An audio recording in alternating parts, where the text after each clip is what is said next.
ಮಧ್ಯಪ್ರಾಚ್ಯದ ದೇಶಗಳಲ್ಲಿ ಯುದ್ಧ ನಡೀತಾ ಇರುವಂತಹ ಹಿನ್ನೆಲೆಯಲ್ಲಿ ನಮ್ಮ ದೇಶದಲ್ಲೂ ಕೂಡ ಕಮರ್ಷಿಯಲ್ ಗ್ಯಾಸ್ಗೆ ಇದೀಗ ಅಭಾವ ಉಂಟಾಗಿರುವಂಥದ್ದು. ಬೆಂಗಳೂರಿನಲ್ಲೂ ಕೂಡ ಈ ಒಂದು ಅಭಾವ ಹಿನ್ನೆಲೆಯಲ್ಲಿ ನಗರದ ಹೋಟೆಲ್ ಉದ್ಯಮಗಳ ಮೇಲೆ ಬಹಳ ದೊಡ್ಡ ಪ್ರಮಾಣದಲ್ಲಿ ಹೊಡೆತ ಬಿದ್ದಿರುವಂಥದ್ದು. ಸದ್ಯಕ್ಕೆ ನಾನು ಇಲ್ಲಿ ಒಂದು ಹೋಟೆಲ್ ಇದ್ದೀನಿ. ಪ್ರತಿದಿನವೂ ಕೂಡ ಇಲ್ಲಿ ಏನು ವ್ಯಾಪಾರ ವಹಿವಾಟು ನಡೆಸೋದಕ್ಕೆ ಸುಮಾರು 5 ರಿಂದ 6 ಸಿಲಿಂಡರ್ಗಳು ಬಳಕೆ ಆಗ್ತಾ ಇತ್ತು.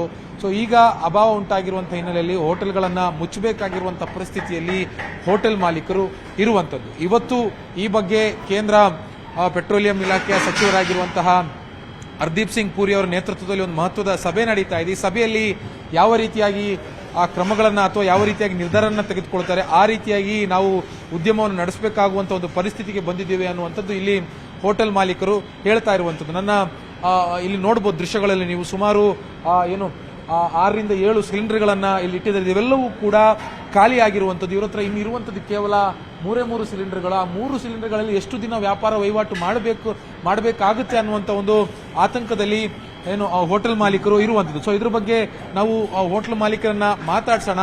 ಯಾವ ರೀತಿಯಾಗಿರುವಂತಹ ಸಮಸ್ಯೆ ಇವರಿಗೆ ಆಗ್ತಾ ಇದೆ ಅನ್ನೋದ್ರ ಬಗ್ಗೆ ಇಲ್ಲಿನ ಹೋಟೆಲ್ ಮಾಲೀಕರಿದ್ದಾರೆ, ಕೃಷ್ಣರಾಜ್ ಅವರನ್ನ ಮಾತಾಡ್ಸೋಣ. ಸರ್, ನಿಮಗೆ ಗ್ಯಾಸ್ ಪೂರೈಕೆಯಲ್ಲಿ ಅಭಾವ ಆಗಿದೆ ಅನ್ನುವಂಥದ್ದು ಎಷ್ಟು ಪ್ರಮಾಣದಲ್ಲಿ ಆಗಿದೆ? ಹೌದು, ನಿನ್ನೆಯಿಂದ ಸಿಲಿಂಡರ್ ಇಲ್ಲ ಅಂತ ಹೇಳ್ತಾ ಇದ್ದಾರೆ ಡಿಸ್ಟ್ರಿಬ್ಯೂಟರ್ಗಳು. ನಮಗೆ ಇವತ್ತು ಸಂಜೆವರೆಗೆ ಬರುವಂತ ಒಂದು ವ್ಯವಸ್ಥೆ ಇದೆ. ನಾಳೆಗೆ ಏನ್ ಮಾಡೋದು ಅಂತ ಯೋಚನೆ ಆಗಿದೆ. ಸುಮಾರು ಇನ್ನೊಂದು ನನಗೆ 4 ಸ್ಟಾಕ್ ಇದೆ. 4 ಇದೆ. ಸಂಜೆವರೆಗೆ ಬರಬಹುದು. ನಮಗೆ ಸೋಮವಾರ ನಿನ್ನೆನೆ ಹೇಳಿದ್ದಾರೆ ನಾಳೆಯಿಂದ ಸರ್ವಿಸ್ ಸಪ್ಲೈ ಸಿಗಲ್ಲ ಅಂತ ಹೇಳಿದ್ದಾರೆ. ನಾಳೆ ನಾವೇನ್ ಮಾಡೋದು ಅಂತ ಒಂದು ಪ್ರಶ್ನೆ ಉದ್ಭವ ಆಗಿದೆ. 100ಕ್ಕೆ 100. ಯಾಕಂತ ಹೇಳಿದ್ರೆ ಈ ಒಂದು ಸಿಲಿಂಡರ್ ಬೆಳಿಗ್ಗೆ ಒಂದು ಹೋಟೆಲಲ್ಲಿ ಗ್ಯಾಸ್ ಹಚ್ಚಿದ ನಂತರನೇ ನಮ್ದು ಪ್ರಾರಂಭ ಆಗೋದು. ಫಸ್ಟ್ ಬಂದು ಗ್ಯಾಸ್ ಒಲೆ ಆನ್ ಮಾಡಿದ್ಮೇಲೆ ನಮ್ದು ಇಡ್ಲಿ ಬೇಯಿಸ್ಲಿಕ್ಕೆ ಆಗ್ಬೋದು, ಅಥವಾ ಅನ್ನ ಮಾಡ್ಲಿಕ್ಕೆ ಆಗ್ಬೋದು, ಅಥವಾ ಸಾಂಬಾರ್ ಮಾಡ್ಲಿಕ್ಕೆ ಆಗ್ಬೋದು. ಎಲ್ಲದಕ್ಕೂ ನಮಗೆ ಗ್ಯಾಸೇ ಇಂಪಾರ್ಟೆಂಟ್. ಈ ಗ್ಯಾಸೇ ಇಲ್ಲ ಅಂದ್ರೆ ನಾವು ಹೋಟೆಲ್ ರನ್ ಮಾಡೋದು ಹೇಗೆ? ಹಸಿ ತರಕಾರಿಗಳು ಮಾಡಕ್ಕೆ ಗ್ಯಾಸ್ ಬಂದಿದ್ದು ಯಾವಾಗ? ನಮಗೆ ಸಂಜೆ ಬಂದಿದೆ. ಸೋಮವಾರ ಸಂಜೆ ಹೌದು ಬಂದಿದೆ. ಸಂಜೆ ಹೌದು. ನಾವು ತಗೊಳ್ಬೇಕು ಒಂದು 15 ತಗೊಳ್ತೀವಿ. ನಾವು ಒಂದೇ ಸರಿ 15 ಸ್ಟಾಕ್ ನಾವು ಒಂದು 3 ದಿವಸ ಆಗುವಷ್ಟು ತಗೊಳ್ತೀವಿ. ನಾವು 15 ಸಿಲಿಂಡರ್ ಮೊನ್ನೆ ತಗೊಂಡು ಮೊನ್ನೆ 10 ಸಿಲಿಂಡರ್ ಕೊಟ್ಟಿದ್ದಾರೆ, ಕಡಿಮೆ ಕೊಟ್ಟಿದ್ದಾರೆ. ಬಟ್ ಎಲ್ಲಾ ಡಿಸ್ಟ್ರಿಬ್ಯೂಟರ್ಗಳ ಹತ್ರನೂ ಈಗ ಒಂದು ಸ್ಟಾಕ್ ಇಟ್ಕೊಂಡು ಆಟ ಆಡ್ತಾರೆ. ಅದನ್ನೇ ಕೇಳಕ್ ಬಂದೆ. ಡಿಸ್ಟ್ರಿಬ್ಯೂಟರ್ಗಳಲ್ಲಿ ಇದು ಒಂದು ದಂಧೆ ನಡೆಸ್ತಾ ಇರುವಂತಹ ಆರೋಪಗಳು ಕೇಳಿ ಬರ್ತಾ ಇದೆ. ಸ್ಟಾಕ್ ಅನ್ನು ಅವರು ಡಿಮಾಂಡ್ ಕ್ರಿಯೇಟ್ ಮಾಡ್ತೀವಿ, ಇರೋದನ್ನ ಅವರು ಬಿಟ್ಕೊಡ್ತಾ ಇಲ್ಲ, ಸ್ಟಾಕ್ ಅನ್ನು ಹೋಲ್ಡ್ ಮಾಡ್ತಿದ್ದಾರೆ ಇಲ್ಲ.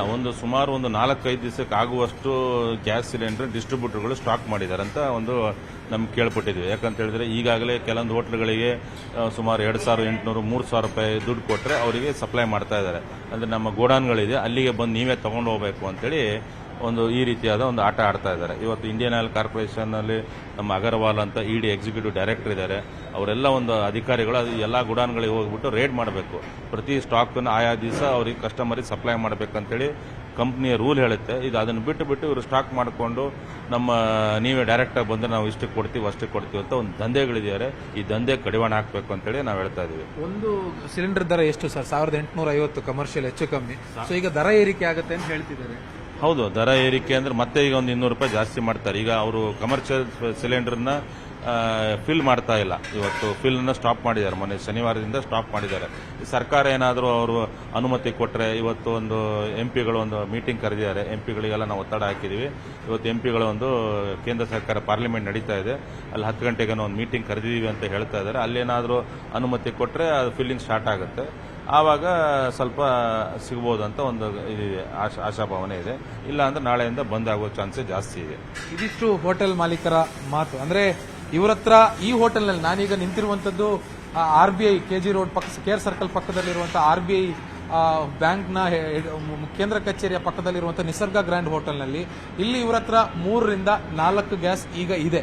ಆ 4 ಗ್ಯಾಸ್ ಕೂಡ ಖಾಲಿ ಆದ್ರೆ ಇವತ್ತೇನಾದ್ರೂ ಇವರಿಗೆ ಪೂರೈಕೆ ಆಗಿಲ್ಲ ಅಂತಂದ್ರೆ ಇವರು ಹೋಟೆಲ್ ಅನ್ನ ಮುಚ್ಚಬೇಕಾಗುವಂತಹ ಪರಿಸ್ಥಿತಿ ಎದುರಾಗುತ್ತೆ ಅನ್ನುವಂಥದ್ದು ಇವರ ಮಾತು. ಮತ್ತೆ ಕಾಳಸಂತೆಯಲ್ಲಿ ಗ್ಯಾಸ್ ಡಿಸ್ಟ್ರಿಬ್ಯೂಟರ್ಗಳೇ ಈ ಒಂದು ಒತ್ತಡ ಮತ್ತು ಡಿಮ್ಯಾಂಡ್ ಕ್ರಿಯೇಟ್ ಆಗಲಿ ಅಥವಾ ಹೆಚ್ಚಿನ ದುಡ್ಡನ್ನ ವಸೂಲಿ ಮಾಡೋದಕ್ಕೆ ಅವರೇ ಸ್ಟಾಕ್ ಅನ್ನ ಬಿಟ್ಕೊಡ್ತಾ ಇಲ್ಲ ಅನ್ನುವಂಥ ಆರೋಪಗಳನ್ನು ಕೂಡ ಹೋಟೆಲ್ ಮಾಲೀಕರು ಮಾಡ್ತಾ ಇದ್ದಾರೆ. ಬೆಂಗಳೂರಿನಿಂದ ಕ್ಯಾಮರಾ ಪರ್ಸನ್ ನೂರ್ ಅಹಮದ್ ಜೊತೆ ಆಶಿಕ್ ಮುಲ್ಕಿ, ನ್ಯೂಸ್ 8.